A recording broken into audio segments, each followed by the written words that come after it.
Picture this. You're 7 months pregnant, sitting in a courtroom, listening to your husband's lawyer tell a judge that you're suffering from pregnancy-induced psychosis. Your own husband is nodding along, looking like the concerned, loving spouse everyone believes him to be. But here's the twist that no one saw coming. The medical records that were supposed to prove your insanity, they actually exposed his complete psychological breakdown. This is the true story of Sarah Wellington, a woman who discovered that sometimes the person calling you crazy is the one who's truly lost their mind. It's about hidden affairs, embezzled money, secret recordings, and a pregnant woman's fight to prove she wasn't losing her sanity. She was saving it. You're about to hear how one dropped folder in a courtroom turned the tables on a master manipulator, how a CEO's carefully constructed lies unraveled in the most public way possible, and how sometimes the medical records meant to destroy you become the very evidence that sets you free. This isn't just a story about surviving betrayal. It's about a woman who refused to let anyone, not even her own husband, convince her that her reality wasn't real. So settle in, because what happens next will make you question everything you think you know about trust, truth, and the power of believing in yourself, even when the whole world is telling you you're wrong. Your Honor, my client's wife is clearly suffering from pregnancy-induced psychosis. The words hit Sarah Catherine Wellington like ice water. She sat in the family court gallery, 7 months pregnant, her hand instinctively moving to protect her swollen belly as the baby kicked in response to her suddenly racing heart. Diane Foster, Jonathan's attorney, stood before Judge Patricia Hayes with a stack of papers that seemed to glow under the fluorescent courtroom lights. Sarah's own attorney, Marcus Reed, shot to his feet. "Objection, Your Honor. That's a medical diagnosis, not a legal argument." "Overruled. Continue, Ms. Foster." Sarah's eyes found her husband across the courtroom. Jonathan Charles Wellington sat at the plaintiff's table in his perfectly tailored navy suit, the same one he'd worn to their 5th anniversary dinner just 3 months ago. He was nodding along with his attorney's words, his face a mask of concerned husband grief. The same face he'd worn when he told her she was imagining things. The same face he'd worn when he said her pregnancy hormones were making her paranoid. "As you can see from these medical records," Diane Foster continued, "Mrs. Wellington has been exhibiting increasingly erratic behavior over the past 6 months. Accusations of infidelity without basis, violent mood swings, threats of self-harm." Sarah's phone buzzed in her lap. She looked down at it, then locked it, unlocked it, locked it again. Unlock. Lock. Unlock. She was hoping for a message from someone, anyone who believed her side of the story. The baby kicked again, harder this time. "Furthermore," Diane Foster said, "Mrs. Wellington has been under psychiatric care, which indicates the severity of her mental state during this pregnancy." Judge Hayes looked up from the papers. "Mrs. Wellington, is this accurate?" Sarah started to stand, but Marcus placed a gentle hand on her arm. "Your Honor, my client has been voluntarily seeing Dr. Rebecca Stone for standard prenatal counseling. This is common practice and hardly evidence of mental instability."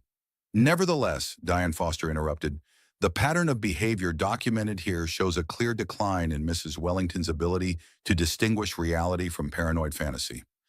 My client fears for the safety of their unborn child." The courtroom seemed to spin around Sarah. Jonathan feared for their baby's safety? From her? She looked at him again. This man she'd loved for 8 years, married for 5. He still wouldn't meet her eyes.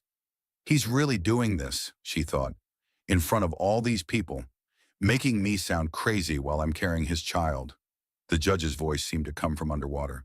"Given the serious nature of these allegations, I'm ordering a full psychological evaluation of Mrs. Wellington before we proceed with any custody arrangements." "Your Honor," Marcus protested, "this is highly unusual without substantive evidence of—" "The court's mind is made up, Mr. Reed. Mrs. Wellington will undergo evaluation within the next 2 weeks. Court is adjourned until such time as we receive the results." The gavel's bang echoed through Sarah's chest like a gunshot. People began filing out around her, but Sarah couldn't move. Her hand pressed against her belly as the baby rolled and shifted, seeming to sense her distress. She remembered their last anniversary dinner just 12 weeks ago. Jonathan had held her hand across the table at Chez Laurent, the candlelight making his brown eyes warm. I can't wait to meet our little one, he'd whispered, his thumb tracing circles on her knuckles. You're going to be such an amazing mother, Sarah. 3 months later, he was trying to prove she was unfit to raise their child. Sarah finally stood on shaking legs. The courtroom was nearly empty now, just her and Marcus gathering papers at their table. As she turned toward the exit, something white caught her eye near Jonathan's abandoned chair. A file folder lay on the floor, papers scattered beneath it. Sarah's heart stopped when she saw the letterhead on the top document. Dr. Rebecca Stone, MD, Psychiatric Services. But it wasn't her file. The name at the top was clearly visible. Jonathan Charles Wellington. Marcus, she whispered, her voice barely audible. He looked up from his briefcase. What is it? Sarah pointed to the folder with a trembling finger. Those aren't my medical records. Sarah sat in her car in the courthouse parking lot, engine off, staring at the folder in her lap. She couldn't start the car, couldn't drive, couldn't do anything but watch other couples walking by on the sidewalk, holding hands, living normal lives where husbands didn't try to have their pregnant wives declared mentally incompetent. Marcus had quickly gathered the scattered papers before anyone else could see them.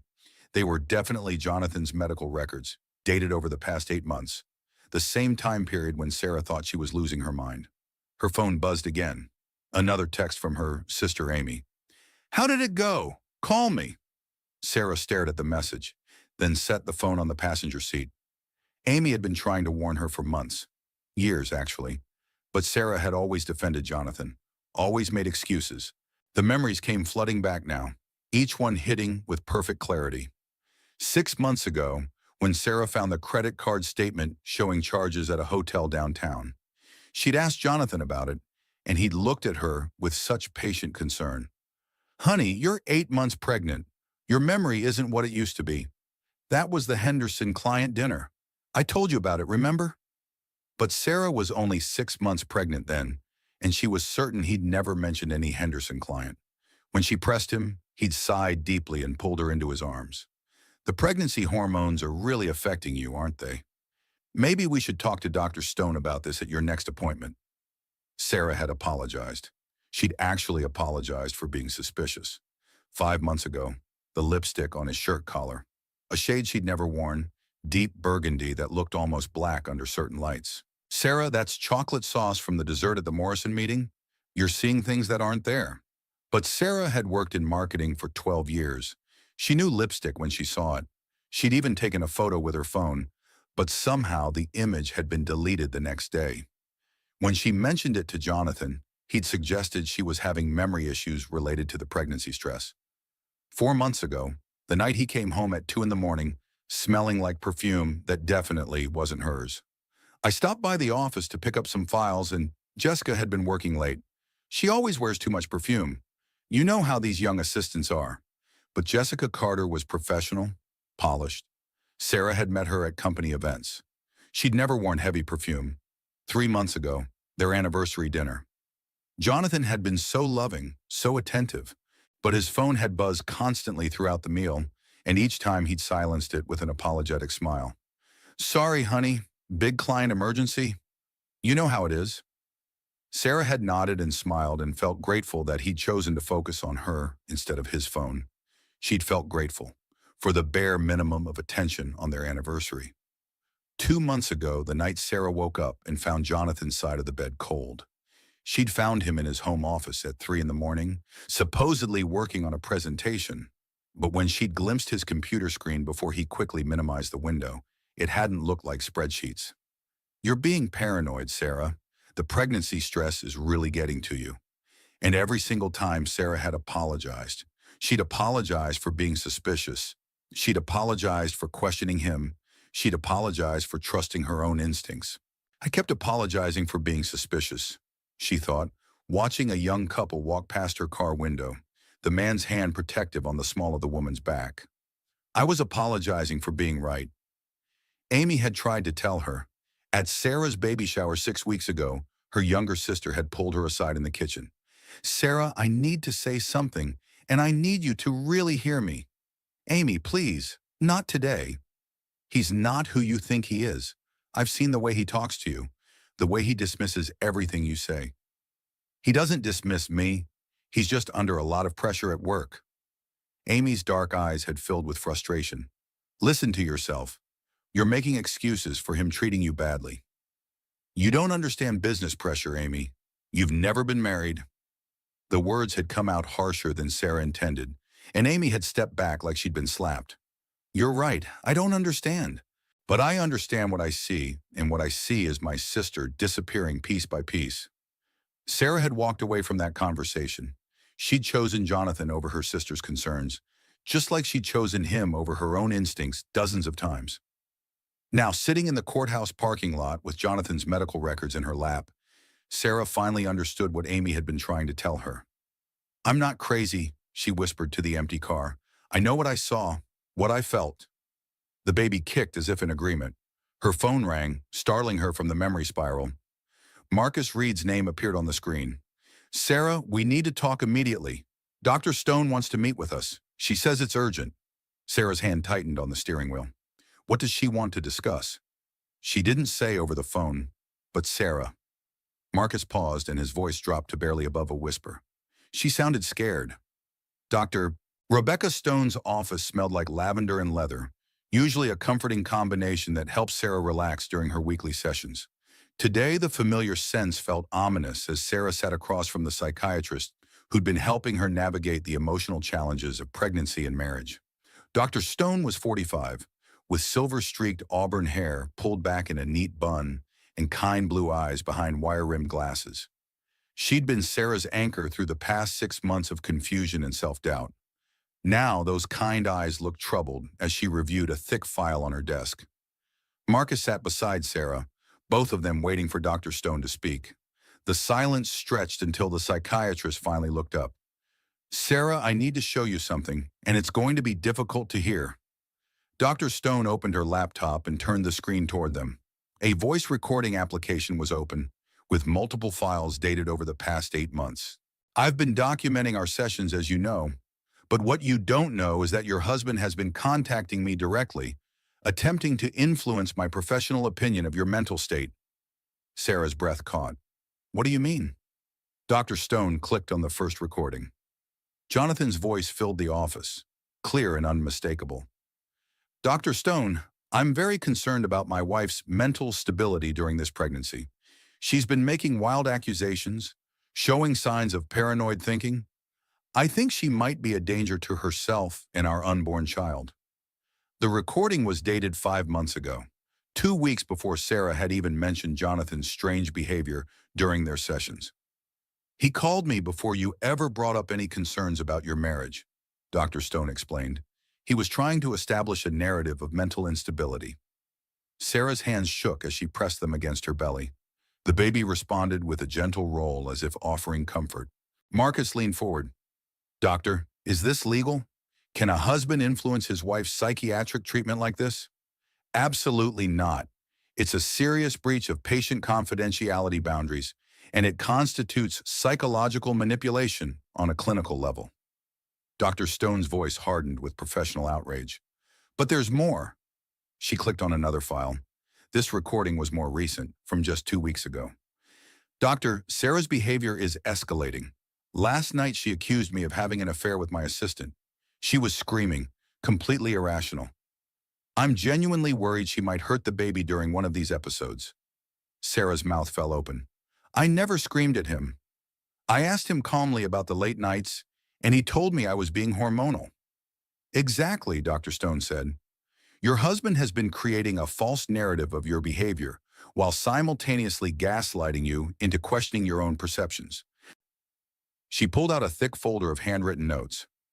These are my actual session notes. They document a completely different picture. A woman struggling with reasonable concerns about her husband's behavior, suffering from classic symptoms of psychological manipulation, not pregnancy-induced psychosis. Sarah felt like she was surfacing from deep water, finally able to breathe again. You mean I'm not crazy? Sarah, you are one of the most mentally stable patients I've ever worked with. Your instincts about your husband's behavior have been accurate from the beginning. What you've been experiencing is called gaslighting, a form of psychological abuse where the abuser makes the victim question their own reality. The baby kicked harder, and Sarah had a sudden, crystal-clear memory of lying in bed at 3 in the morning, searching on her phone. Am I going crazy? Signs of pregnancy paranoia. How to tell if you're losing your mind. Dr. Stone had seen the searches during one of their sessions when Sarah's phone notification had popped up with a related article. At the time, Sarah had been embarrassed, but Dr. Stone had simply nodded with understanding. Now Sarah realized those searches weren't signs of mental illness. They were signs of someone whose reality was being systematically undermined. There's something else, Dr. Stone said, her voice dropping lower. Something I discovered yesterday that made me call this emergency meeting. She turned her laptop screen toward them again, opening a new application. I've been having technical issues with my office phone system lately. Random clicking sounds, poor connections. Yesterday, my IT specialist discovered the problem. The screen showed a technical report with words Sarah didn't understand. But Marcus leaned forward, his lawyer instincts engaged. Someone's been recording the calls? More than that, Dr. Stone said. Someone installed spyware on Sarah's phone. Every call she makes, every session we have, every private conversation has been monitored and recorded. Sarah's world tilted sideways. Jonathan's been recording my therapy sessions? The technical signature points to software typically used in corporate espionage. Your husband's technology company would have access to this type of surveillance equipment. He turned my healing into a weapon against me, Sarah whispered, the full scope of the betrayal washing over her. Dr. Stone nodded grimly. He's been using your private therapeutic process to build a legal case against you. But Sarah, this is where we turn the tables. She pulled out another folder, this one significantly thicker. I've been documenting everything. Every call from Jonathan, every inconsistency in his stories, every genuine emotional response from you during our sessions. I have a complete psychological profile that proves two things. Dr. Stone paused, making sure Sarah was listening. First, you are mentally sound, emotionally stable, and perfectly capable of caring for your child. Second, your husband exhibits classic patterns of narcissistic personality disorder with sociopathic tendencies. Marcus was already pulling out his legal pad. Doctor, would you be willing to testify to this in court? I've already prepared my testimony, but there's one more thing you need to know. Dr. Stone's expression grew even more serious. Yesterday, after I discovered the surveillance, I did some additional investigation. I found something that's going to change everything about this case. She handed Sarah a manila envelope. Open it when you're ready, but know that once you see what's inside, there's no going back. Sarah looked at the envelope, her heart pounding. Inside could be the key to proving her sanity and protecting her child, or it could be something that would shatter what remained of her marriage forever. The baby kicked again, stronger this time, and Sarah made her decision. She opened the envelope and pulled out a stack of photographs. The first image made her gasp. It was Jonathan in a hotel room with Jessica Carter. The timestamp showed it was taken 3 months ago during their anniversary dinner week. While Sarah had been at home, grateful for his attention at dinner, he'd been with his assistant. How did you get these? Sarah whispered. Dr. Stone's smile was grim. Jessica Carter sent them to your cloud account by mistake. She was trying to send them to her own phone but selected the wrong contact. They've been sitting in your photo backup for months. Sarah flipped through the photos, each one a nail in the coffin of her marriage. Hotel rooms, restaurant dinners, intimate moments that should have been private, all dated during the past year, during her pregnancy, during the months when Jonathan was convincing her she was losing her mind. The final photo was the most damaging. Jonathan and Jessica in what appeared to be an apartment, clearly comfortable and familiar with the space. The timestamp was from last week, while Jonathan had told Sarah he was working late on the Henderson account. My body knew before my mind did, Sarah realized. The baby was trying to warn me. Every kick during Jonathan's lies, every restless night when he came home late smelling wrong, every moment of intuition she'd apologized for and dismissed. Her child had been trying to protect them both. Dr. Stone poured Sarah a glass of water as she studied the photographs with trembling hands. Each image was a piece of evidence that validated every suspicion she'd been told to dismiss, every instinct she'd been taught to doubt. The apartment photos were particularly damaging. Sarah could see personal items scattered around that clearly belonged to both Jonathan and Jessica. A man's watch on the nightstand that Sarah recognized as the Rolex she'd given Jonathan for Christmas. Jessica's purse on the kitchen counter, 2 coffee cups on a breakfast table. This wasn't just an affair, it was a second life. How long has this been going on? Sarah asked, though she wasn't sure she wanted to know the answer. Dr. Stone pulled out a timeline she'd prepared. Based on the photo timestamps and the patterns I've documented in your sessions, I believe the affair began approximately 14 months ago, 2 months before you became pregnant. Sarah's hand moved instinctively to her belly. She'd gotten pregnant while her husband was already cheating on her. Marcus was studying the photographs with his lawyer's eye for detail. These timestamps correspond with business trips Jonathan reported to the court, the Henderson account meetings, the Morrison contract negotiations. None of these were legitimate business activities. The financial records will prove that, Dr. Stone added. I took the liberty of having a forensic accountant friend review your family's credit card statements. Jonathan has been funding Jessica's apartment, her car payments, her lifestyle, all while telling you that money was tight because of business expansion. Sarah remembered the arguments about the nursery furniture. Jonathan had insisted they needed to economize, that the baby didn't need expensive things. She'd felt guilty for wanting a proper crib when they could get something cheaper at a discount store. Meanwhile, he'd been paying for his mistress's rent. Here's what we're going to do, Marcus said, gathering the photos into evidence folders. We're going to confront Jonathan before court resumes. Give him one chance to end this charade voluntarily. No, Sarah said quietly. Both Marcus and Dr. Stone looked at her in surprise. I mean, yes, we should confront him, but not to give him a chance to bow out gracefully. Sarah's voice grew stronger as she spoke. I want him to admit what he's done. I want him to confess to the psychological manipulation, the gaslighting, the surveillance. I want it on record. Dr. Stone nodded approvingly. That's the Sarah I know, the strong woman who's been fighting to surface through months of manipulation. Sarah stood and walked to the window overlooking the hospital parking lot. Down below, she could see the entrance to the maternity ward, where she'd had her first ultrasound 6 months ago. Jonathan had held her hand during that appointment, tears in his eyes as they saw their baby's heartbeat for the first time. Or at least she'd thought they were tears of joy. Now she wondered if they were tears of guilt. I need to go home, Sarah said. I need to pack some things and stay with Amy for a while. But first, I want to confront him with this evidence. Marcus looked concerned. Sarah, if he's as manipulative as Dr. Stone believes, confrontation could be dangerous. Men like this don't react well when their control is threatened. Then I'll record the conversation, Sarah replied, the same way he's been recording me. She walked back to the hospital lobby where she'd had her first ultrasound, remembering that day with painful clarity. The technician had been chatty, asking about their plans for the nursery, commenting on how excited Jonathan seemed to be about becoming a father. Sarah had glowed with happiness, believing she was living a perfect love story. The successful CEO husband, the wanted pregnancy, the beautiful home they'd built together, all of it had been a lie. She thought about pretending to be asleep when Jonathan came home late, afraid to confront what she suspected, but knew deep in her bones. Night after night, listening to him shower off the scent of another woman, choosing to doubt herself instead of trusting her instincts. My baby was trying to warn me, she thought, feeling a gentle kick in response to her elevated emotions.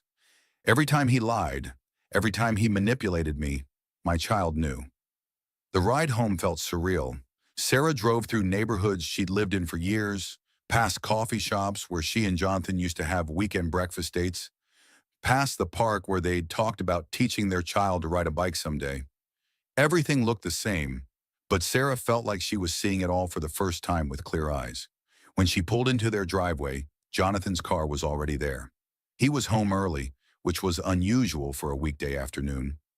Sarah wondered if he'd heard about the medical records folder, if Diane Foster had told him about the papers he'd dropped in court. She sat in her car for a moment, gathering her courage. The photos were in her purse, along with Dr. Stone's documentation and a small digital recorder Marcus had given her. Evidence of Jonathan's double life, proof that she wasn't the crazy one in this marriage. The baby kicked hard, as if urging her forward. Sarah took a deep breath and walked toward the house she thought was her home, ready to confront the man she thought was her husband. She found him in their bedroom, frantically packing a suitcase.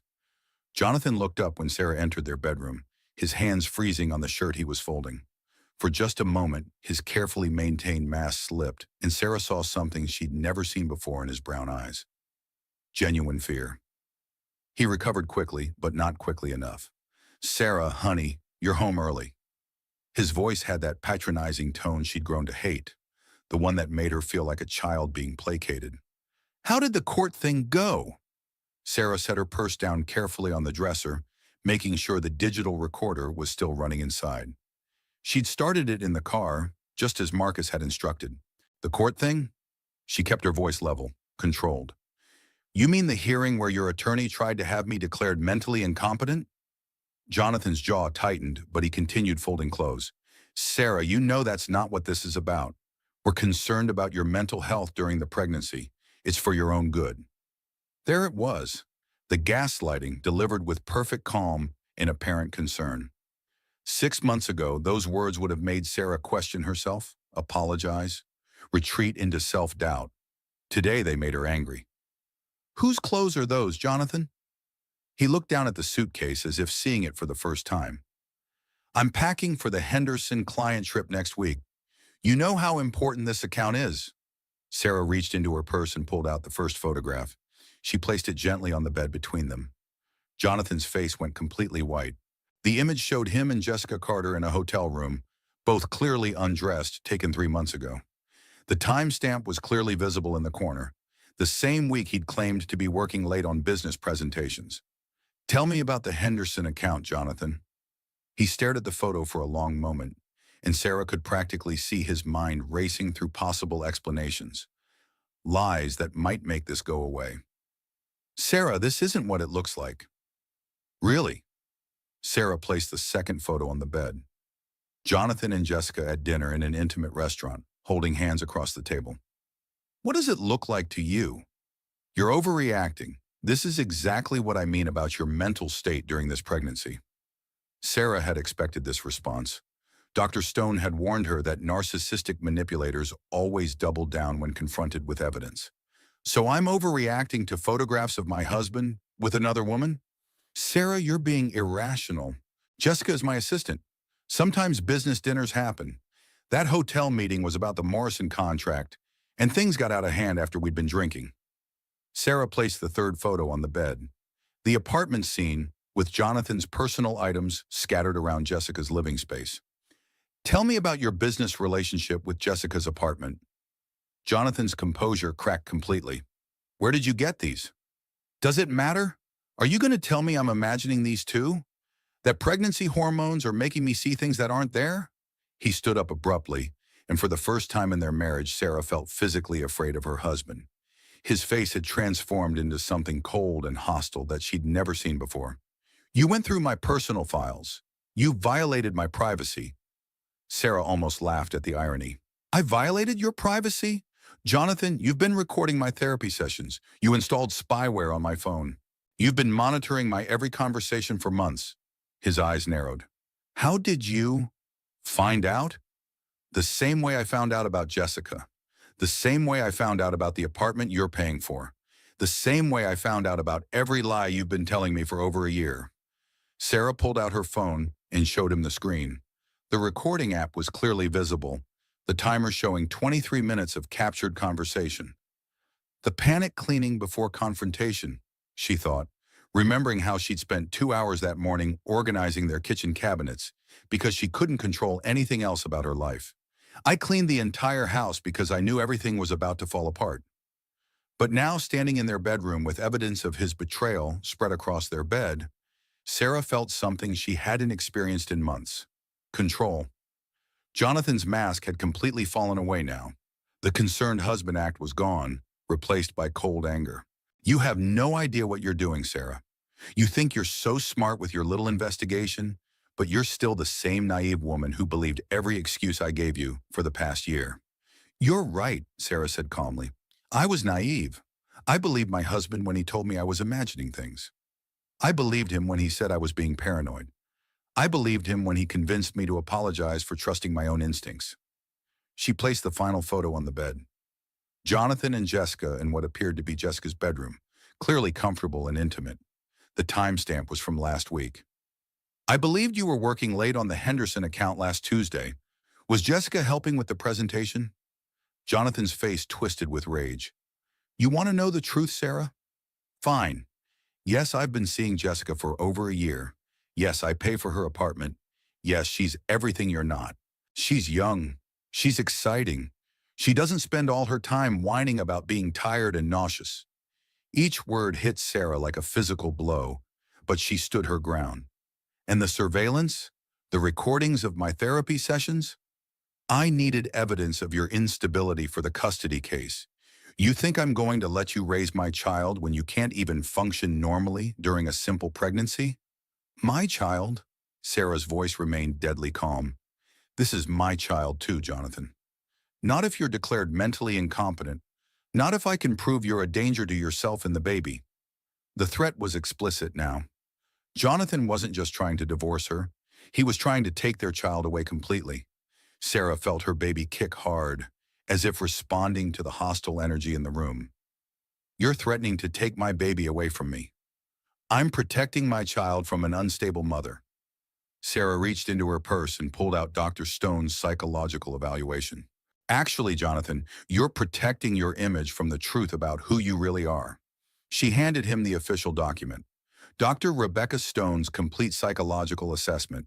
It concludes that I am mentally stable, emotionally healthy, and perfectly capable of caring for my child. Jonathan scanned the document, his face growing paler with each page. It also concludes that you exhibit classic patterns of narcissistic personality disorder with sociopathic tendencies. She'll be testifying to that effect when court resumes. For the first time since Sarah had known him, Jonathan was completely speechless. I deserve better than this, Sarah said, her voice growing stronger. My baby deserves better. She gathered the photos from the bed and put them back in their folder. Starting over feels impossible, but staying feels worse. Jonathan found his voice again, but now it was desperate rather than threatening. Sarah, wait. We can work this out. I made mistakes, but we can go to counseling. I'll end things with Jessica. Sarah looked at him for a long moment, seeing clearly for the first time in months. This man had systematically undermined her reality, stolen her confidence, and tried to convince her she was losing her mind. He'd used her pregnancy, her most vulnerable time, as an opportunity to manipulate and control her. No, Jonathan, we can't work this out, because this isn't a mistake. This is who you are. She picked up her purse and headed toward the bedroom door. Where are you going? His voice had shifted to panic now. To stay with Amy. My lawyer will be in touch about custody arrangements. Real ones based on what's actually best for our child. Sarah, you can't do this. You're making a huge mistake. You'll never make it on your own with a baby. She turned back to face him one final time. You know what, Jonathan? Maybe you're right. Maybe I can't make it on my own. But I'd rather try and fail than stay here and let you destroy what's left of my sanity. As she walked out of their bedroom, Sarah heard Jonathan's voice behind her. No longer the controlled manipulation she'd grown accustomed to. Now it was raw desperation. Sarah, come back. We need to talk about this. But Sarah was done talking. She had evidence. She had support, and most importantly, she had her clarity back. The baby kicked gently as Sarah got into her car, as if saying goodbye to the house where they'd both been prisoners without knowing it. As she drove toward Amy's apartment, Sarah's phone rang.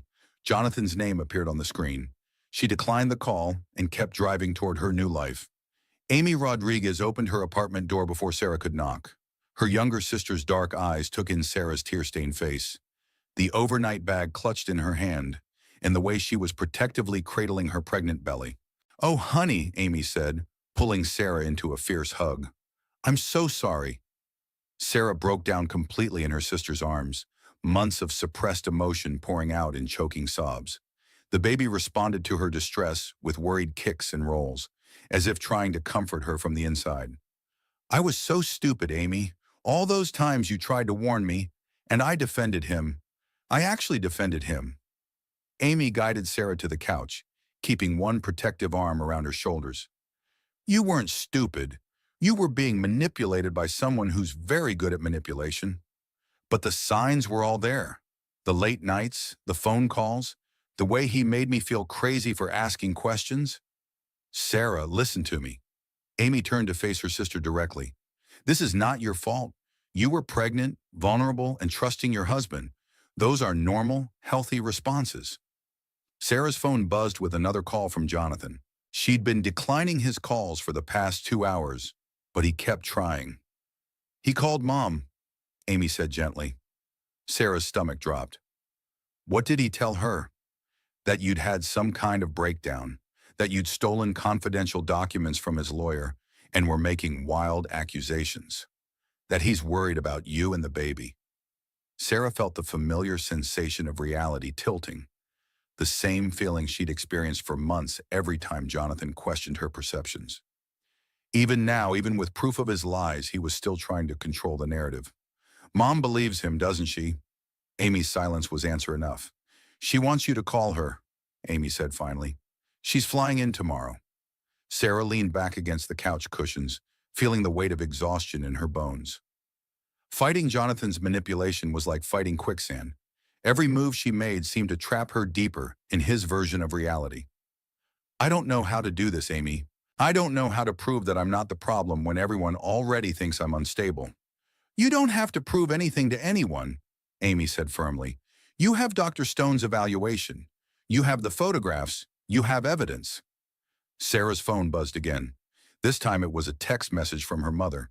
Sarah, Jonathan told me what happened. Come home so we can work this out as a family. Even Mom thinks I should go back to him, Sarah whispered. Amy took the phone and set it on the coffee table face down. Mom doesn't know what we know. She's operating on the information Jonathan gave her, which is lies designed to make you question yourself again. But what if I am wrong? What if the pregnancy has affected my judgment and I'm seeing things that aren't there? The question slipped out before Sarah could stop it. The same doubt that had been planted and watered for months by Jonathan's careful manipulation. Amy grabbed Sarah's hands. Sarah Catherine Wellington, look at me. Sarah met her sister's eyes. You found photographs of your husband with another woman. You have financial records showing he's been paying for her apartment. You have medical evidence that he's been trying to have you declared mentally incompetent. These are facts, not delusions. The baby kicked hard, and Sarah rubbed her belly absently. I just feel so alone, like I'm fighting this battle by myself. You're not alone, Amy said. I'm here. Dr. Stone is here. Your lawyer is here. And you know what? There are probably other people who've seen through Jonathan's act, but were afraid to say anything. As if summoned by Amy's words, Sarah's phone rang with an unknown number. Should I answer it? Sarah asked. Amy nodded. You need to start taking control back, one decision at a time. Sarah picked up the call. Hello? Mrs. Wellington? This is Jessica Carter. Sarah's heart stopped. Jonathan's mistress was calling her directly. I think we need to talk. Sarah looked at Amy, who was leaning close enough to hear the conversation. Why would I want to talk to you? Sarah asked. Because Jonathan just called me in a panic, demanding that I disappear and never contact anyone about our relationship. He offered me $50,000 to move to another state and keep quiet. Sarah felt a spark of something she hadn't experienced in months. Hope. He's trying to buy your silence? He's trying to cover his tracks. But Mrs. Wellington, there's something you need to know. I'm not the only one. The words hit Sarah like cold water. What do you mean? I mean, I found out yesterday that Jonathan has been seeing at least 2 other women during our relationship. He's been lying to all of us. Sarah sat in Amy's guest room at 2 in the morning, unable to sleep despite her exhaustion. The baby had finally settled into a quiet rhythm, but Sarah's mind was racing through everything Jessica had told her during their phone call. Jonathan hadn't just been having one affair. He'd been conducting multiple relationships, telling each woman different lies, making each of them believe they were special and chosen. Jessica had agreed to testify in court about Jonathan's pattern of deception and manipulation. She'd also provided additional financial records showing the scope of Jonathan's secret spending on his various relationships. What happened next destroyed her carefully built. Sarah had thought she was losing one marriage. Instead, she was discovering that her marriage had never really existed at all. Unable to lie still any longer, Sarah got up and began reorganizing Amy's bedroom closet. She folded and refolded sweaters, arranged shoes by color, created a system for organizing scarves. Her hands needed something to do while her mind processed the magnitude of Jonathan's deception. Amy found her at 3 in the morning, sitting on the closet floor surrounded by perfectly organized clothing. "Can't sleep?" Amy asked gently. Sarah looked up at her sister, feeling strangely calm despite the chaos of the day. "I keep thinking about something Dr. Stone said. She said I've been one of her most mentally stable patients." "That's because you are mentally stable, Sarah." "But if that's true, then how did I let this happen? How did I let him convince me I was losing my mind?" Amy sat down on the floor beside Sarah.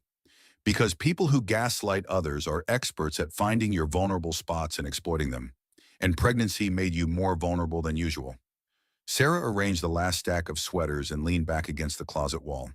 "I feel like I've been living in a fog for months, and it's finally clearing. What do you see now that the fog is gone?" Sarah was quiet for a long moment, listening to the baby's gentle movements and the sound of her own steady breathing. "I see that rock bottom has excellent Wi-Fi," she said finally, surprised to find herself almost smiling. "I can rebuild from here." Amy laughed, the first genuine laugh Sarah had heard in months. "You know what else I see?" Sarah continued. "I see that losing him doesn't mean losing myself. It means finding myself again." The baby kicked softly and Sarah placed her hand over the movement. "We're going to be okay," she whispered, not sure if she was talking to the baby or to herself. For the first time since the confrontation in the bedroom, Sarah believed it might actually be true. Marcus Reed's law office felt like a war room. Documents covered every surface. Financial records, phone logs, photographic evidence, and psychological evaluations. Sarah sat at the conference table, now 4 days into staying at Amy's apartment, feeling stronger and clearer than she had in months. Across from her, Marcus reviewed the latest findings from his forensic accountant. "Sarah, this is worse than we initially thought. Jonathan hasn't just been funding Jessica's lifestyle. He's been embezzling money from his own company to support multiple relationships." Dr. Stone sat beside Sarah, adding her professional observations. "The pattern is classic narcissistic behavior with sociopathic elements. Multiple concurrent relationships, elaborate deception schemes, financial manipulation, and systematic psychological abuse." "How much money are we talking about?" Sarah asked. Marcus consulted his notes. "Over the past 18 months, approximately $300,000 has been diverted from Wellington Tech's accounts into personal expenses that have nothing to do with legitimate business operations." Sarah felt the baby kick in response to her elevated stress. $300,000. While she'd been clipping coupons and buying generic groceries because Jonathan said money was tight. "The federal investigation Dr. Stone mentioned is real," Marcus continued. "The IRS has been tracking unusual financial activity at Jonathan's company for the past 6 months. Our evidence could be crucial to their case." A knock on the conference room door interrupted them. Marcus's assistant entered with a visitor Sarah hadn't expected to see. Jessica Carter looked nervous but determined. She was younger than Sarah had imagined, probably 26, with blonde hair pulled back in a professional bun and worried green eyes. She wore a simple black dress that somehow made her look more vulnerable than seductive. "Mrs. Wellington," Jessica said quietly, "thank you for agreeing to meet with me." Sarah studied the woman who'd been sleeping with her husband for over a year. Up close, Jessica looked tired and scared, not like the confident homewrecker Sarah had imagined. "Please sit down," Sarah said, surprising herself with her calm tone. Jessica sat across from them, her hands trembling slightly as she placed a folder on the table. "I need to tell you everything," Jessica began, "not just about Jonathan and me, but about all of it." Over the next hour, Jessica revealed the scope of Jonathan's deception. She genuinely believed she was in love with him, that he was going to leave Sarah after the baby was born. He'd told Jessica that Sarah was mentally unstable, that their marriage had been over for years, that he was only staying until he could safely gain custody of his child. "He said you were dangerous," Jessica explained, "that you'd threaten to hurt yourself and the baby if he left. He made me believe I was helping him protect his child from an unfit mother." Sarah felt a chill run down her spine. Jonathan had been using the same manipulation tactics on Jessica that he'd used on her, just with different details. But then I started seeing inconsistencies, Jessica continued. Times when his stories didn't match up. And when I found out about the other women... Other women? Dr. Stone leaned forward. Jessica pulled documents from her folder. There's Monica from the downtown office. He's been seeing her for 8 months. And Rebecca, a client from Portland. And Sarah. I think there might be more. Each name hit Sarah like a physical blow. Her husband hadn't just been having an affair. He'd been operating like a serial cheater, maintaining multiple relationships with elaborate lies. Monica thinks Jonathan is divorced, Jessica continued. Rebecca thinks he's widowed. Each of us believed we were the only one, and each of us believed we were saving him from some tragic situation. Marcus was taking notes furiously. This establishes a clear pattern of deception and manipulation. Jessica, would you be willing to testify to this in court? Yes, Jessica said firmly. I want to make this right. Mrs. Wellington, I'm so sorry. I never would have gotten involved if I'd known the truth. Sarah looked at this young woman who'd been as manipulated as she had been, just in different ways. You were lied to as well, Jessica. We were both victims of the same person. Dr. Stone nodded approvingly. This is exactly the kind of clarity that comes with healing from psychological abuse. The ability to see the manipulation for what it was, without taking responsibility for someone else's choices. Amy had been quiet during most of the meeting, but now she spoke up. What about the company employees? If Jonathan's been embezzling money and creating hostile work environments, there might be other people willing to come forward. Marcus smiled. Actually, we've already heard from several Wellington Tech employees. Apparently, Jonathan's behavior toward female staff members has been problematic for years. Human Resources has documentation of multiple complaints that were never properly addressed. Sarah's phone buzzed with a text message from her mother. Sarah, I'm at the airport. We need to talk. The brief moment of strength Sarah had been feeling wavered. My mother is here. She still believes Jonathan's version of events. That's understandable, Dr. Stone said gently. Manipulative people are often very good at managing their public image. Your mother's working with incomplete information. But what if she tries to convince me to go back to him?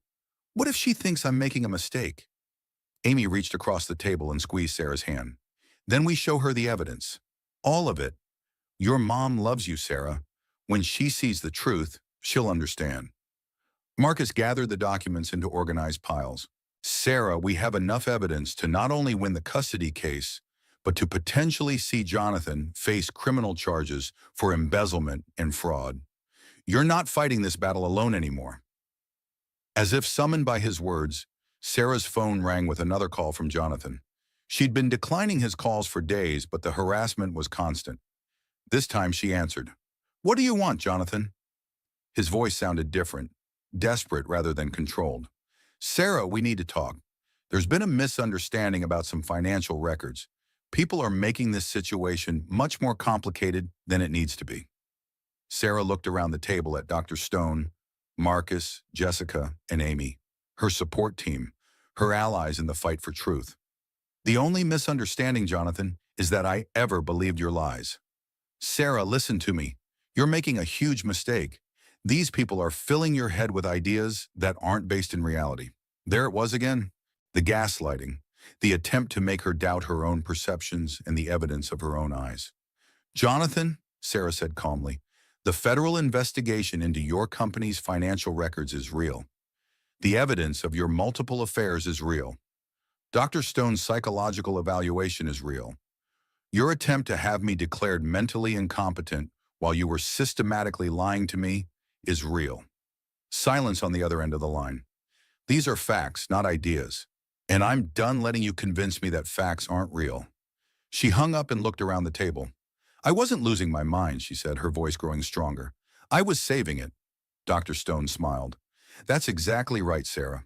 And now you're going to help save your child from growing up in a household built on manipulation and lies. The baby kicked hard, as if in agreement. The hardest part is admitting I knew all along, Sarah said quietly. Some part of me always knew something was wrong. I just let him convince me to ignore that voice. But you're listening to it now, Amy pointed out. And that voice is going to protect you and your baby from here on out. Marcus began packing up the documents. Court resumes next week. By then, we'll have a complete case that not only proves your mental stability, but also demonstrates exactly who Jonathan really is. As they prepared to leave the office, Sarah felt something she hadn't experienced in months. Anticipation instead of dread about facing Jonathan in court. She wasn't just defending herself anymore.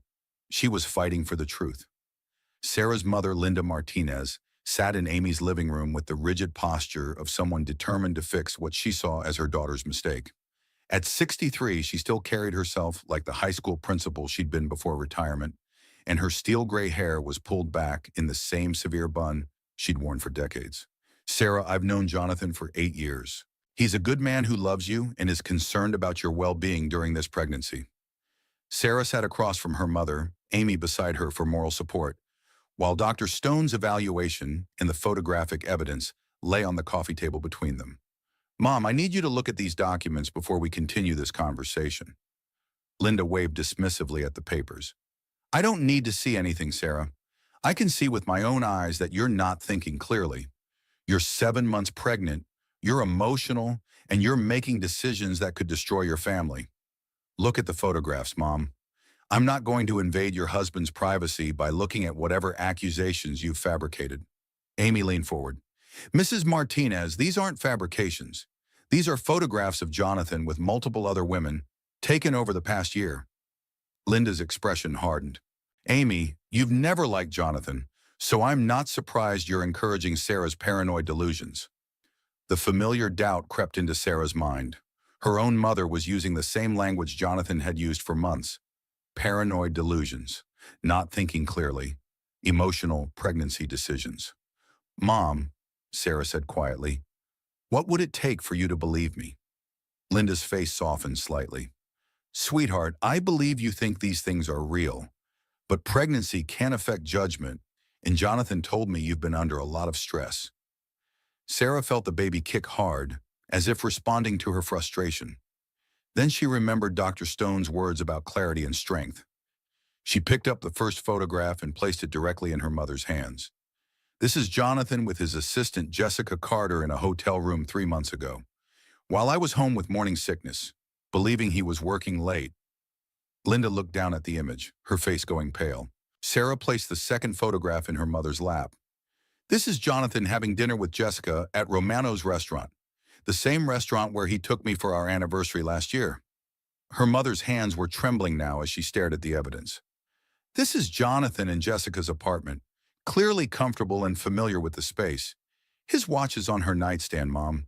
His watch that I gave him for Christmas. Linda set the photographs on the coffee table with shaking hands. This can't be real. It gets worse, Amy said gently. She handed Linda the financial records. He's been embezzling money from his company to fund relationships with at least 4 different women. Sarah watched her mother process the information, saw the exact moment when Linda's faith in Jonathan crumbled. How long? Linda whispered.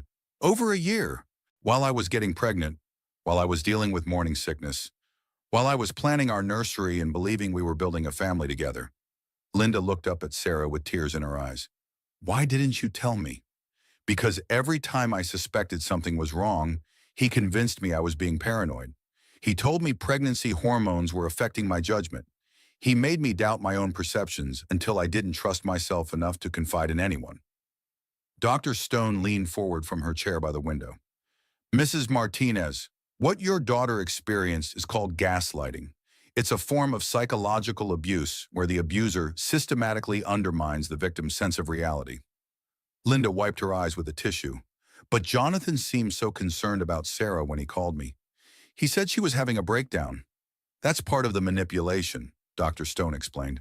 He's been trying to establish a narrative of Sarah's mental instability to gain custody of their child. Meanwhile, he's been conducting multiple affairs and embezzling money from his own company. Sarah's phone buzzed with yet another call from Jonathan. Linda saw his name on the screen. Answer it, Linda said, her voice hard with anger. Put it on speaker. I want to hear what he has to say. Sarah accepted the call and activated the speaker function. Sarah, thank God. Your mother told me she was coming to see you. Is she there? Can I talk to her? Linda leaned toward the phone. I'm here, Jonathan. Linda, thank you for coming. Sarah's been under tremendous stress during the pregnancy, and I think she's having some kind of breakdown. She's making wild accusations, stealing confidential documents, and I'm genuinely worried about her mental state. Sarah watched her mother's face as Jonathan delivered his careful manipulation, the same concerned husband act he'd been performing for months. Jonathan, Linda said carefully, Sarah has shown me some photographs. A long pause on the other end of the line. What photographs? Pictures of you with other women, in hotel rooms, in restaurants, in what appears to be an apartment. Another pause, longer this time. Linda, I don't know what Sarah has shown you, but her pregnancy has really affected her perception of reality. She's been imagining things, creating scenarios that don't exist. Sarah felt her anger rising, but she kept her voice calm. Jonathan, these photographs are time-stamped. They show you having relationships with multiple women while I was pregnant with your child.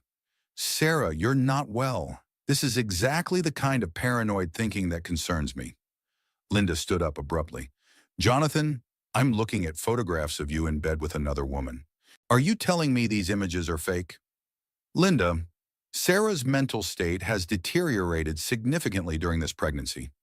I think she may have manipulated those images or taken them out of context. Sarah watched her mother's face transform from confusion to fury. Jonathan Charles Wellington, Linda said in her principal voice, I have known you for 8 years. I welcomed you into my family. I trusted you with my daughter's happiness. Linda, please, you have been lying to my daughter, manipulating her, and trying to convince everyone that she's mentally unstable to cover up your own criminal behavior. That's not. You are a liar, a cheater, and a manipulator. And if you ever contact my daughter again with your psychological abuse, I will personally make sure everyone in this city knows exactly what kind of man you are. Linda ended the call with a decisive tap. The room fell silent except for Sarah's quiet crying. These weren't tears of sadness anymore. They were tears of relief. Her mother believed her. Her mother had seen through Jonathan's manipulation and chosen to stand with her daughter. I'm so sorry, sweetheart, Linda said, sitting down beside Sarah and pulling her into a fierce hug. I should have listened to you. I should have seen through his lies. You couldn't have known, Mom. He's very good at manipulation. Linda pulled back to look at Sarah directly. That moment of certainty, she said firmly, when I heard him trying to gaslight you even with evidence right in front of us. You were right about him, Sarah. You've been right all along. Sarah felt something shift inside her chest, like a weight she'd been carrying for months finally lifting. My voice is steady, she realized. My truth is unshakable. Amy smiled. And now you have Mom on your side, too. Linda wiped her eyes and straightened her shoulders. What do we need to do to make sure this man never gets custody of my grandchild? Dr. Stone spoke up from her chair. We're going to court next week with enough evidence to not only prove Sarah's mental stability, but also to demonstrate Jonathan's pattern of psychological abuse and financial crimes. And I'll be there, Linda said firmly, in the front row, supporting my daughter. Sarah felt the baby kick gently, as if celebrating this moment of family unity. For the first time in months, Sarah wasn't fighting this battle alone. The family court was packed when proceedings resumed the following week. Sarah sat at the plaintiff's table with Marcus, feeling nervous but no longer afraid. Behind her in the gallery sat Amy, her mother Linda, Dr. Stone, and surprisingly, Jessica Carter, who had insisted on attending to show support. Judge Patricia Hayes called the court to order, and Sarah noticed how different the atmosphere felt compared to their first hearing. Marcus had requested that additional evidence be presented, and the judge's expression was serious as she reviewed the new documents. Mr. Reed, I understand you have significant new evidence to present on behalf of your client? Marcus stood. Yes, Your Honor. We have documented evidence of psychological manipulation, financial fraud, and multiple instances of perjury by the defendant. Diane Foster, Jonathan's attorney, looked significantly less confident than she had during the first hearing. Jonathan himself appeared haggard and nervous, no longer the composed CEO who had orchestrated Sarah's public humiliation. Your Honor, Diane Foster began, my client maintains that Mrs. Wellington's mental state remains a concern, and these new allegations are simply an escalation of her paranoid behavior. Judge Hayes held up a hand. Ms. Foster, I've reviewed the preliminary evidence submitted by Mr. Reed. Before we proceed with any discussion of Mrs. Wellington's mental state, I want to address some serious questions about your client's conduct during these proceedings. The judge opened a folder on her bench. Mr. Wellington, did you or did you not attempt to influence Mrs. Wellington's psychiatric treatment by contacting her doctor directly and providing false information about her behavior? Jonathan looked at his attorney, clearly unprepared for this direct confrontation. Your Honor, I was concerned about my wife's mental health during a difficult pregnancy. That's not what I asked, Mr. Wellington. Did you contact Dr. Rebecca Stone and provide her with false information about your wife's behavior? A long pause. I may have expressed concerns to Dr. Stone, but... Dr. Stone, Judge Hayes interrupted, please take the stand. Dr. Stone moved to the witness stand with calm professionalism. She was sworn in and settled into the chair with the confidence of someone who dealt with truth for a living. Dr. Stone, did Mr. Wellington contact you directly about his wife's treatment? Yes, Your Honor. Multiple times over a 6-month period. And did he provide you with accurate information about Mrs. Wellington's behavior? Dr. Stone looked directly at Jonathan as she answered. No, Your Honor. Mr. Wellington consistently provided false information designed to make his wife appear mentally unstable. He reported incidents of erratic behavior, threats of self-harm, and violent outbursts that never occurred. A murmur ran through the courtroom. Sarah felt her baby kick gently, as if responding to the truth finally being spoken aloud. Dr. Stone, in your professional opinion, what is Mrs. Wellington's actual mental state? Mrs. Wellington is one of the most psychologically stable individuals I have ever treated. She has been the victim of systematic psychological manipulation designed to undermine her sense of reality.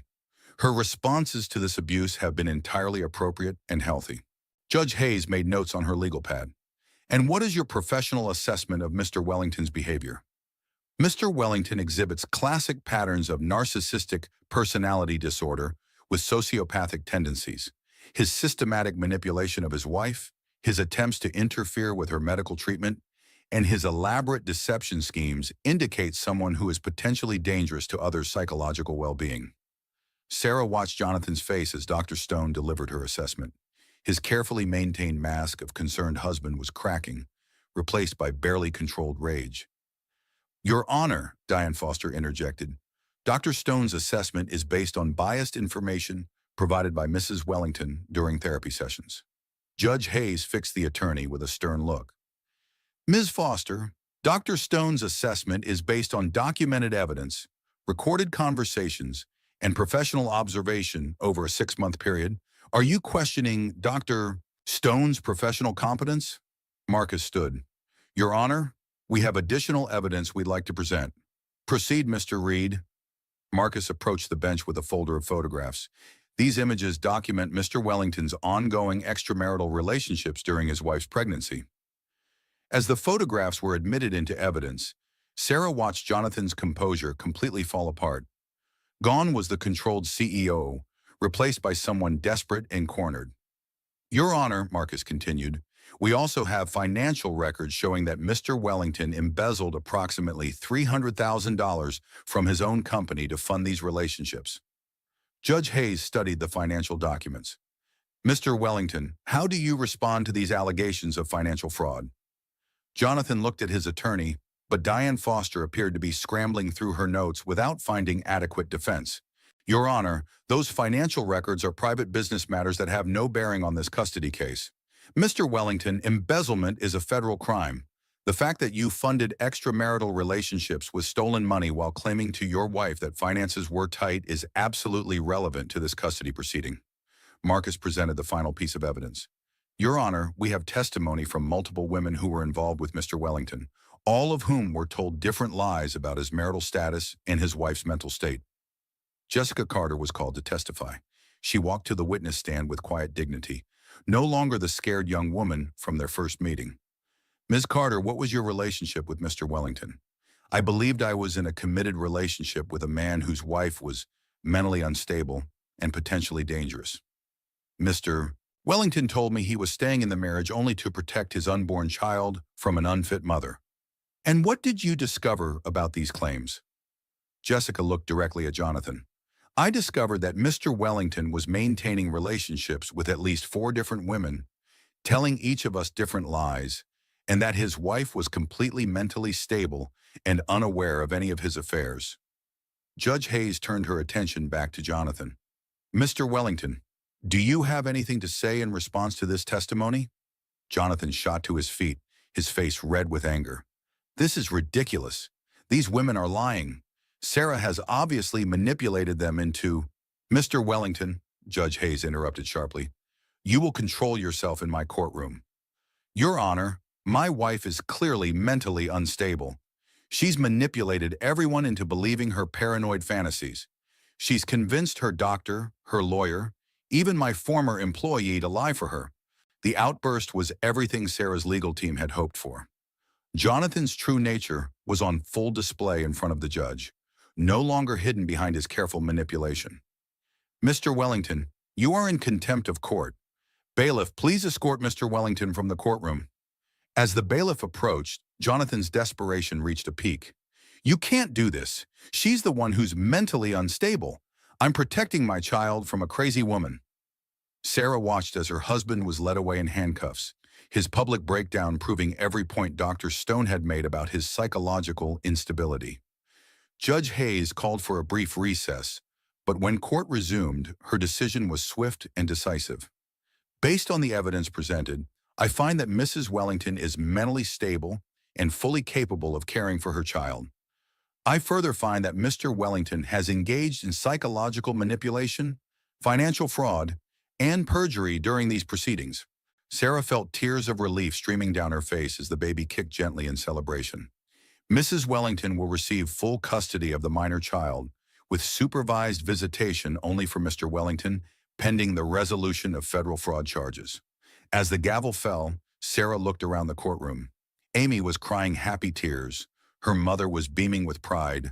Dr. Stone was nodding with professional satisfaction. And even Jessica Carter was smiling with what looked like relief. Watching him in handcuffs, I felt only peace, Sarah realized. The truth had won. Not revenge, not manipulation, but simple, powerful truth. For the first time in months, Sarah felt completely free. 6 months later, Sarah Wellington Martinez sat in her home office, a converted bedroom in the cozy 3-bedroom house she'd bought with her settlement money. Her daughter, Emma Rose, slept peacefully in her bouncer nearby, occasionally making the soft baby sounds that had become Sarah's favorite music. The morning sun streamed through windows that Sarah had chosen, in a space that belonged entirely to her and Emma. No more walking on eggshells, no more questioning her own perceptions, no more living in fear of saying the wrong thing. Sarah's consulting business, Clarity Communications, had launched 3 months ago and was already thriving. She helped small businesses develop authentic marketing strategies, using the skills she'd honed during her corporate years combined with hard-won wisdom about truth and perception. Her phone rang with her daily check-in call from Amy. "How are my girls this morning?" Amy asked. Sarah looked at Emma, who had inherited her father's dark hair but Sarah's steady gray eyes. "We're perfect. Emma slept through the night again, and I have 3 new client consultations this week. And how are you feeling about today?" Today marked 6 months since the court hearing that had changed everything. It also marked the day Jonathan was scheduled to be sentenced for embezzlement and fraud. "Honestly, I feel nothing about it," Sarah said, surprising herself with the truth of that statement. "He's facing the consequences of his own choices. I'm too busy building our future to spend energy thinking about his past." The phone checks had become something she looked forward to, no longer the anxious ritual of lock, unlock, lock that had marked her months of manipulation. Now she read messages once, responded thoughtfully, and put the phone away. No more anxiety cycles. Emma stirred in her bouncer, making the soft cooing sounds that meant she was waking up happy. Sarah had worried during pregnancy that the stress of Jonathan's psychological abuse might affect her baby, but Emma had been born healthy, alert, and remarkably content. "She has your strength, Gasha," Stone had observed during a recent visit. Children who are born to mothers who have reclaimed their power often inherit that resilience. Sarah picked up Emma and walked to the window overlooking her small garden. She'd planted it herself after moving in, choosing flowers that bloomed in different seasons so there would always be color and life outside her home office window. You know what's interesting? Sarah said to Amy, who was still on the phone. Yesterday I was in the grocery store and I saw Monica. Monica was one of the women Jonathan had been seeing during their marriage. Sarah had reached out to her after the trial, offering support and resources for dealing with the aftermath of psychological manipulation. How is she doing? She's doing well. She started therapy with Dr. Stone and is taking an art class. But the interesting thing was that when I saw her, neither of us felt awkward or ashamed. We just talked like two people who had survived the same storm. This was part of Sarah's unexpected healing journey. Instead of feeling anger toward the women Jonathan had manipulated, she'd found herself feeling compassion for fellow survivors. Jessica Carter had become an unlikely ally, testifying at Jonathan's criminal trial and providing emotional support during Sarah's most difficult days. The other women had formed an informal support network, meeting monthly for coffee and conversation. The unexpected win, Sarah had labeled it in her mind, remembering Dr. Stone's list of justice variations. Sometimes the people you expect to be enemies become your strongest supporters. Sarah's laptop chimed with an email notification, a message from a potential client, a woman who had heard about Clarity Communications through Dr. Stone's referral network. Mrs. Wellington Martinez, I hope you can help me. I'm starting over after leaving an abusive marriage, and I want to build a business that reflects my authentic values. I heard you specialize in helping women find their true voice in business. Sarah smiled as she read the email. This was her favorite type of client, women who were rebuilding their lives and wanted to do business with integrity and authenticity. I have to go, Sarah told Amy. New client inquiry, and Emma's ready for her morning walk. After hanging up, Sarah strapped Emma into her stroller and headed out for their daily walk around the neighborhood. It was a route that took them past the courthouse where Sarah had once sat terrified and confused, past the coffee shop where she'd spent many afternoonous mornings Googling, "Am I losing my mind?" and past the park where she'd first felt Emma kick while trying to decide whether to trust her instincts about Jonathan. All of those places looked different now, not because they'd changed, but because Sarah had. As they walked, Sarah thought about the call she'd received last week from a local women's shelter. They'd asked if she would be willing to speak to a group of women who were leaving abusive relationships. I don't know if I'm qualified for that, Sarah had initially protested. You're exactly qualified for that, the coordinator had replied. You survived psychological manipulation, rebuilt your life, and created something beautiful from the wreckage. That's what these women need to see, that it's possible. Sarah had agreed to speak next month, not as an expert or a professional counselor, but as someone who had walked the path from victim to survivor to thriver. They reached the small neighborhood park where Sarah often brought Emma for fresh air and thinking time. Sarah settled on a bench with Emma in her lap, watching other families enjoy the sunny morning. A young woman approached hesitantly, pushing a stroller with twin toddlers. Excuse me, are you Sarah Wellington Martinez? Sarah looked up, immediately recognizing the mixture of hope and fear in the woman's eyes. She'd seen that same expression in her own mirror not so long ago. Yes, I am. I'm Rebecca Chen. Dr. Stone referred me to your website. I'm trying to start a business after leaving my ex-husband, and I was hoping... She trailed off, looking embarrassed. Sarah shifted Emma to one arm and gestured to the bench beside her. Please sit down. I'd love to hear about your business idea. As Rebecca settled beside her with her twins, Sarah realized this was what her transformed life looked like. Not revenge against Jonathan, not bitterness about the past, but using her hard-won wisdom to help other women find their own strength. Now I help other women find their voices, Sarah thought, watching Rebecca's face light up as she talked about her dreams for a catering business that would employ other women leaving difficult situations. Emma gurgled happily in Sarah's arms, safe and loved and surrounded by women supporting each other toward better futures. This was the seventh layer of her emotional journey. Not just transform power for herself, but the ability to transform that power into something that helped others transform their own lives. 2 hours later, Sarah was back at her home office with Emma napping nearby and a new client consultation scheduled for next week. Her calendar was full, her business was growing, and her daughter was thriving. Her phone buzzed with a text from her mother. Saw the news about Jonathan's sentencing, 5 years federal prison. How are you feeling? Sarah read the message and realized she felt nothing but a mild sense of closure. Jonathan's fate was no longer connected to her emotional well-being. He would serve his time, hopefully get the psychological help he needed, and someday have the opportunity to rebuild his relationship with Emma if he chose to do the work. But that was his journey now, not hers. Sarah typed back, I'm feeling grateful for our life now. Emma and I are exactly where we're supposed to be. And for the first time in years, that was completely true. As the afternoon sun filled her office, Sarah opened her laptop and began working on a blog post for her website. The strongest people aren't those who never break. They're those who rebuild themselves into something unbreakable. She paused, considering her next words carefully. The blog post would be read by women who were where she had been 6 months ago.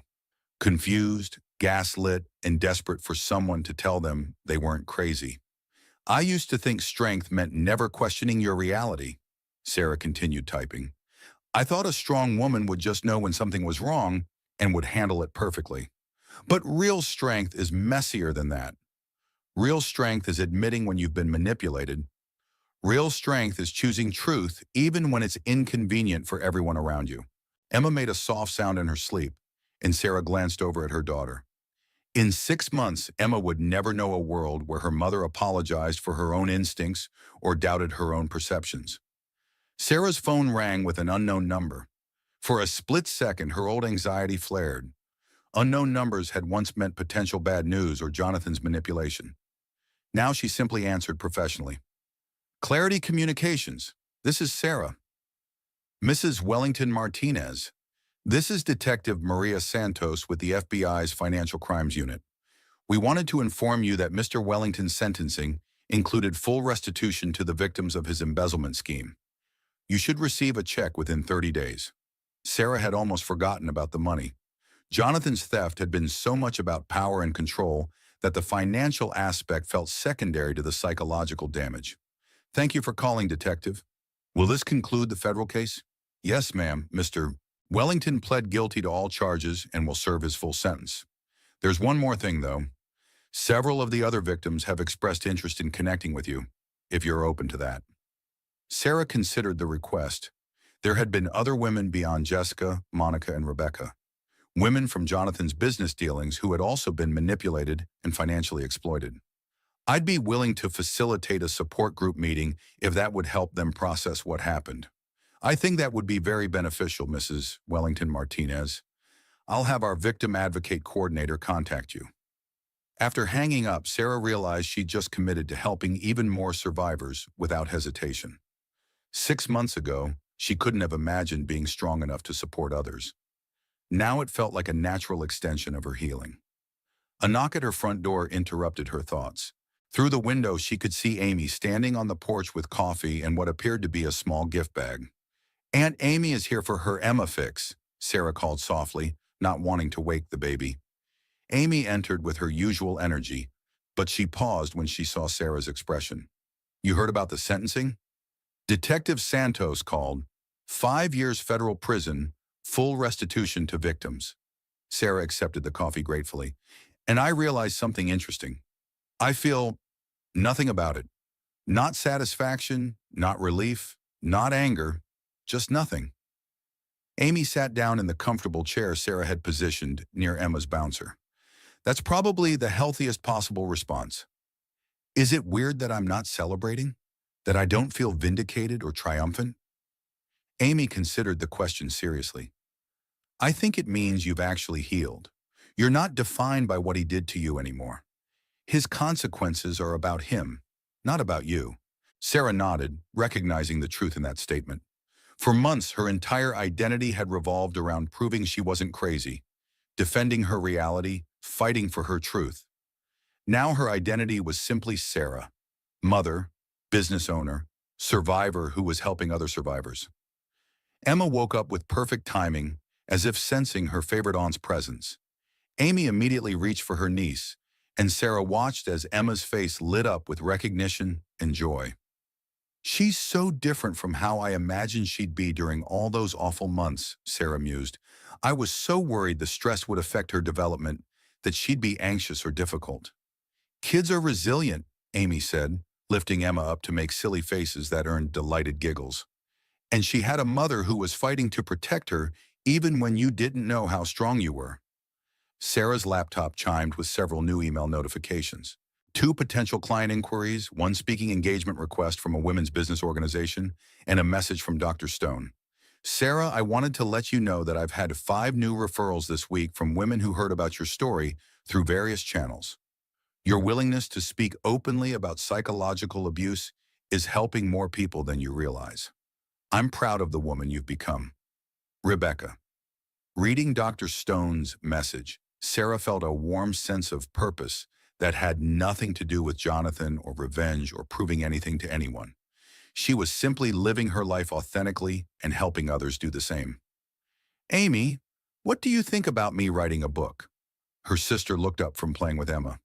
About your experience? About the recovery process. Not a memoir focused on what Jonathan did, but a practical guide for women rebuilding their lives after psychological manipulation. Something I wish I could have read during those awful months. Amy's smile was immediate and encouraging. I think that's a brilliant idea. You have insights now that could save other women years of self-doubt and confusion. Sarah opened a new document on her laptop and started typing. Chapter 1. The prison door was never locked. The first thing you need to know is that you're not crazy. The second thing you need to know is that healing is possible. The third thing you need to know is that the strongest version of yourself is waiting on the other side of this experience. But she won't look anything like who you expect her to be.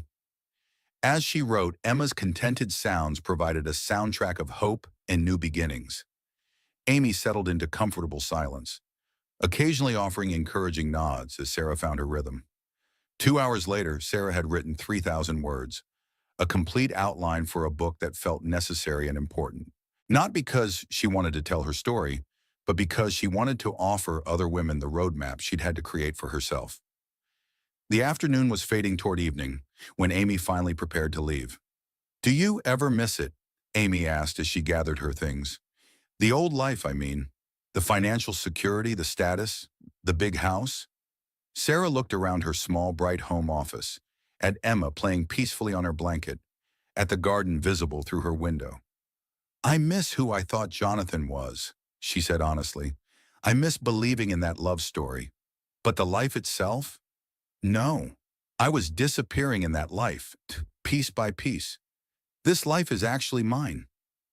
After Amy left, Sarah made dinner while Emma played in her bouncer, both of them content with their quiet evening routine. No walking on eggshells, no analyzing every word for hidden meanings, no preparing for emotional landmines. Just peace. As she fed Emma her evening bottle, Sarah's phone buzzed with a text from Rebecca, the woman she'd met at the park. Sarah, I can't thank you enough for today. For the first time in 2 years, I feel like my business dreams are actually possible. You helped me remember that I have valuable skills and ideas worth pursuing. I'm meeting with a small business loan officer next week. Thank you for seeing potential in me when I couldn't see it in myself. Sarah smiled as she read the message. This was what transformed power looked like. Not power over others, but power to lift others up. She looked down at Emma, who was gazing up at her with the complete trust that babies offer their safe people. You're going to grow up in a house where women support each other, Sarah whispered to her daughter, where truth is valued more than peace, where strength is measured by authenticity, not by how well you can pretend everything is fine. Emma's response was a milk-drunk smile that melted Sarah's heart completely. As the evening settled around them, Sarah realized she was living in the exact life she was meant to have. Not the life she'd planned or expected, but the life she'd earned through courage, truth-telling, and the willingness to rebuild from scratch.